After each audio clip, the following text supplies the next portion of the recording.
Big boss ಎಲ್ಲಿ ನೋಡಿದ್ರು ಇದೀಗ ಬಿಗ್ ಬಾಸ್ ದೇ ಸುದ್ದಿ. ಹೌದು, ಸೀಸನ್ 10 ಮುಗಿತಿದ್ದ ಹಾಗೇನೆ ಸೀಸನ್ 11 ಶುರು ಆಗಲಿ ಅಂತ ತುಂಬಾ ಜನ ಕಾಯ್ತಾ ಇದ್ರು. ಯಾಕಂದ್ರೆ ಬಿಗ್ ಬಾಸ್ ಅನ್ನೋದು ಕನ್ನಡದಲ್ಲಿ ಅತಿ ದೊಡ್ಡ ರಿಯಾಲಿಟಿ ಶೋ ಮತ್ತು ಸಕ್ಸಸ್ ಅನ್ನ ಕಂಡಂತ ರಿಯಾಲಿಟಿ ಶೋ.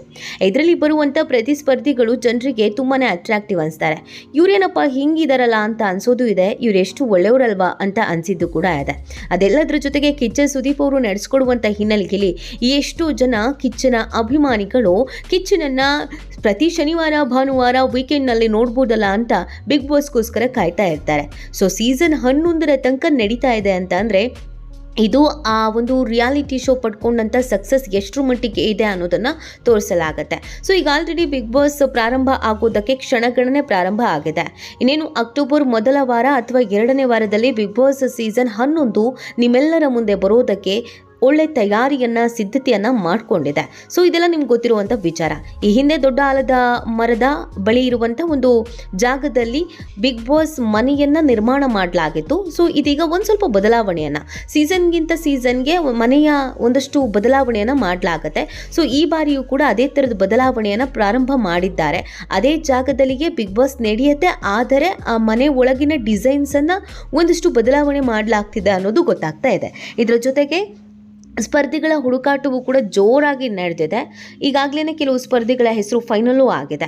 ಸೊ ಈ ಪೈಕಿ ಈಗಾಗಲೇ ಅನೇಕ ಸೀರಿಯಲ್ಗಳು, ಅದರಲ್ಲೂ ಕಲರ್ಸ್ ಕನ್ನಡದಲ್ಲಿ TRP ಬಿದ್ದು ಹೋಗಿದ್ದಂಥ ಸುಮಾರು 3 ಸೀರಿಯಲ್ಗಳನ್ನು ಬಿಗ್ ಬಾಸ್ಗೋಸ್ಕರ ಮುಕ್ತಾಯ ಮಾಡ್ತಾ ಇದ್ದಾರೆ ಅನ್ನೋದನ್ನು ನೆನ್ನೆ ನಿಮ್ಮ ಮೆಗಾ ಸುದ್ದಿಯಲ್ಲೇ ನಾವು ನಿಮಗೆಲ್ಲ ಹೇಳಿದ್ರಿ. ಸೊ ಯಾವೆಲ್ಲ TRP ಇಲ್ದಿರುವಂಥ ಸೀರಿಯಲ್ಸ್ಗಳಿದೆಯೋ ಆ ಸೀರಿಯಲ್ಸ್ಗಳನ್ನು ಬಹಳಷ್ಟು ಬೇಗ ಮುಗಿಸೋದಕ್ಕೆ ಮತ್ತು ಒಂದೆರಡು ರಿಯಾಲಿಟಿ ಶೋಗಳು ರಾಜಾರಾಣಿ ಮತ್ತು ಗಿಚ್ಚಿಗಿಲಿಗಿಲಿ ಈ ರಿಯಾಲಿಟಿ ಶೋಗಳನ್ನು ಕೂಡ ಬಿಗ್ ಬಾಸ್ಗೋಸ್ಕರ ಮುಗಿಸ್ತಾ ಇದ್ದಾರೆ. ಈ ಬೆನ್ನಲ್ಲೇ ಈ ಬಿಗ್ ಬಾಸ್ ಮನೆಗೆ ಹೋಗೋದಕ್ಕೆ ಸ್ಪರ್ಧಿಗಳ ಆಯ್ಕೆ ಆಗಿರೋದ್ರಿಂದ ಈಗಾಗಲೇ 13 ಜನ ಈ ಬಾರಿಯೂ ಕೂಡ ಸ್ಪರ್ಧಿಗಳು ಇದ್ದಾರೆ ಅಂತ ಹೇಳಲಾಗ್ತಾ ಇದೆ. ಅದರಲ್ಲಿ ಮತ್ತೆ ಮಧ್ಯದಲ್ಲಿ ವೈಲ್ಡ್ ಕಾರ್ಡ್ ಎಂಟ್ರಿ ಅದು ಇದು ಅಂತ ಒಂದಿಬ್ರು ಜನ ಹೋಗ್ತಾರೆ. ಒಂದು 15 ಜನ ಫಿಕ್ಸು. ಅದರಲ್ಲಿ ಒಂದಿಬ್ರು ಸಿಕ್ಕಾಬಟ್ಟೆ ತಯಾರಿಯನ್ನು ಮಾಡಿಕೊಂಡಿದ್ದಾರೆ. ಈಗಾಗಲೇ ಲಗೇಜೇ ಪ್ಯಾಕ್ ಮಾಡೋದಕ್ಕೆ ಶುರು ಮಾಡಿದ್ದಾರೆ. ಸೊ ಈ ಲಗೇಜ್ ಪ್ಯಾಕ್ ಮಾಡುವಂಥ ಸ್ಪರ್ಧಿಗಳು ಯಾರ ಕೈಯಲ್ಲಿ ತಗ್ಲಾಕೊಂಡ್ರು, ಹೇಗೆ ಗೊತ್ತಾಯಿತು ಅನ್ನೋದನ್ನು ಹೇಳ್ತೀವಿ ಈ ವಿಡಿಯೋದಲ್ಲಿ. ಎಲ್ಲಿವರೆಗೂ ನಮ್ಮ ಚಾನಲನ್ನು ಸಬ್ಸ್ಕ್ರೈಬ್ ಮಾಡಿಲ್ಲ ಅಂದರೆ ಈಗಲೇ ಸಬ್ಸ್ಕ್ರೈಬ್ ಆಗಿ ಹೆಚ್ಚಿನ ಮಾಹಿತಿಗಾಗಿ ಬೆಲ್ ಐಕಾನನ್ನು ಪ್ರೆಸ್ ಮಾಡೋದನ್ನ ಮರಿಬೇಡಿ.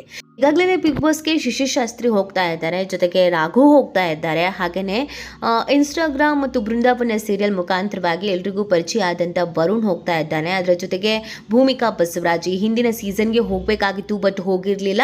ಸೊ ಈ ಬಾರಿ ಈ ಸೀಸನ್ಗೆ ಪಕ್ಕಾ ಅವ್ರು ಹೋಗ್ತಾರೆ ಅಂತ ಕೂಡ ಹೇಳಲಾಗ್ತಾ ಇದೆ. ಅದರ ಜೊತೆಗೇನೆ ಈ ಹಿಂದೆ ಕಲರ್ಸ್ ಕನ್ನಡದಲ್ಲೇ ಪ್ರಸಾರವಾಗ್ತಿದ್ದಂಥ ಒಲವಿನ ನಿಲ್ದಾಣ ಸೀರಿಯಲ್ ಬಹಳ ಬೇಗ ವೈಂಡ್ ಅಪ್ ಆಗಿತ್ತು. ಆ ಸೀರಿಯಲ್ನ ನಾಯಕಿ ಕೂಡ ಹೋಗೋದಕ್ಕೆ ತಯಾರಿಯನ್ನು ಮಾಡ್ಕೊಂಡಿದ್ದಾರೆ ಅನ್ನೋದನ್ನ ಹೇಳಲಾಗ್ತಿದೆ. ಬಟ್ ಇವ್ರದ್ದೆಲ್ಲ ಇನ್ನೂ ಕನ್ಫರ್ಮ್ ಇಲ್ಲ. ಆದರೆ ಪಕ್ಕ ಲಗೇಜ್ ಪ್ಯಾಕ್ ಮಾಡ್ಕೊಂಡಿರುವಂಥ ಒಬ್ಬ ನಟಿ ಇದ್ದಾರೆ. ಆ ನಟಿ ಈಗಾಗಲೇ ತಾನು ಅಭಿನಯಿಸ್ತಾ ಇದ್ದಂಥ ಸೀರಿಯಲ್ಗೆ ಗುಡ್ ಬೈ ಹೇಳಿ ಲಗೇಜ್ ಪ್ಯಾಕ್ ಮಾಡೋದಕ್ಕೆ ಶುರು ಮಾಡಿದ್ದಾರೆ. ಸೊ ಈ ಬಾರಿಯ ಅಂದರೆ ಬಿಗ್ ಬಾಸ್ ಸೀಸನ್ 11ರ ಮೊದಲ ಸ್ಪರ್ಧಿಯಾಗಿ ಬಿಗ್ ಬಾಸ್ ಮನೆ ಒಳಗೆ ಕಾಲಿಡೋದು ಇದೇ ಹೀರೋಯಿನ್ ಅನ್ನುವ ಚರ್ಚೆ ಕೂಡ ವೈರಲ್ ಆಗ್ತಾ ಇದೆ. ಹೌದು, ನಿಮಗೆಲ್ಲ ಅಗ್ನಿಸಾಕ್ಷಿ ಸೀರಿಯಲ್ ಮುಖಾಂತರವಾಗಿ ತುಂಬಾ ಪರಿಚಿತವಾದಂಥ ನಟಿ ಅಂತ ಅಂದರೆ ಅದು ಸುಕೃತ ನಾಗ್. ಅಗ್ನಿಸಾಕ್ಷಿ ಸೀರಿಯಲ್ನಲ್ಲಿ ತಂಗಿಯ ಪಾತ್ರ ಮಾಡಿದ್ರು ಕೂಡ ಆ ಪಾತ್ರ ತುಂಬಾ ಇನ್ನೋಸೆಂಟ್ ಪಾತ್ರ ಆಗಿತ್ತು. ಸೊ ಆ ಕಾರಣಕ್ಕಾಗಿಯೇ ಸುಕೃತ ನಾಗ್ ತುಂಬ ಜನಕ್ಕೆ ಇಷ್ಟ ಆಗಿದ್ರು. ಆದರೆ ಅಗ್ನಿಸಾಕ್ಷಿ ಅದರ ನಂತರ ಲಕ್ಷಣ ಸೇರಿದಂತೆ ಇದೀಗ ಸ್ಟಾರ್ ಸುವರ್ಣದಲ್ಲಿ ಕಾವೇರಿ ಕನ್ನಡ ಮೀಡಿಯಂ ಅನ್ನುವಂಥ ಒಂದು ಸೀರಿಯಲ್ ಪ್ರಸಾರವಾಗ್ತಾ ಇತ್ತು. ಆ ಸೀರಿಯಲ್ನಲ್ಲಿ ಸುಕೃತನ್ನ ಕಾಣಿಸ್ಕೊಂಡಿದ್ದಾರೆ. ಬಟ್ ಅಗ್ನಿಸಾಕ್ಷಿಯಲ್ಲಿ ಸಿಕ್ಕಂಥ ನೇಮು ಫೇಮು ಇದ್ಯಾವುದೇ ಸೀರಿಯಲ್ಗಳಲ್ಲಿ ಅವರಿಗೆ ಸಿಕ್ಕಿಲ್ಲ. ಸೊ ಹೀಗಾಗಿ ಕಲರ್ಸ್ ಕನ್ನಡ ಅವ್ರಿಗೊಂದು ಅವಕಾಶ ಮಾಡಿಕೊಡ್ಬೇಕು ಅಂತ ಬಿಗ್ ಬಾಸ್ ಮನೆಗೆ ಅವರನ್ನು ಕರೆಸ್ಕೊಳ್ತಾ ಇದೆ. ಇದಕ್ಕೆ ತಯಾರಿಯನ್ನು ಮಾಡ್ಕೊಂಡಿರುವಂಥ ಸುಕೃತನ ಈಗಾಗಲೇ ಕಾವೇರಿ ಕನ್ನಡ ಮೀಡಿಯಂ ಸೀರಿಯಲ್ನಲ್ಲಿ ಏನು ಅಭಿನಯಿಸ್ತಾ ಇದ್ರು ಅದಕ್ಕೆ ಗುಡ್ ಬೈ ಹೇಳ್ಬಿಟ್ಟಿದ್ದಾರೆ.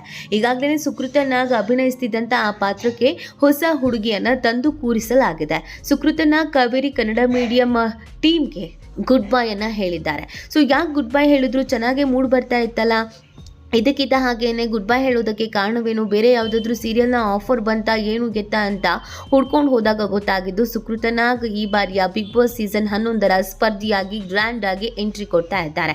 ಅದಕ್ಕೆ ಅಂತ ಈಗಾಗಲೇ ಅವರು ತಯಾರಿಯನ್ನು ಮಾಡ್ಕೊಳ್ತಾ ಇದ್ದಾರೆ, ಸಿದ್ಧತೆಯನ್ನು ಮಾಡ್ಕೊಳ್ತಾ ಇದ್ದಾರೆ, ಲಗೇಜು ಕೂಡ ಪ್ಯಾಕ್ ಮಾಡ್ಕೊಳ್ತಾ ಇದ್ದಾರೆ.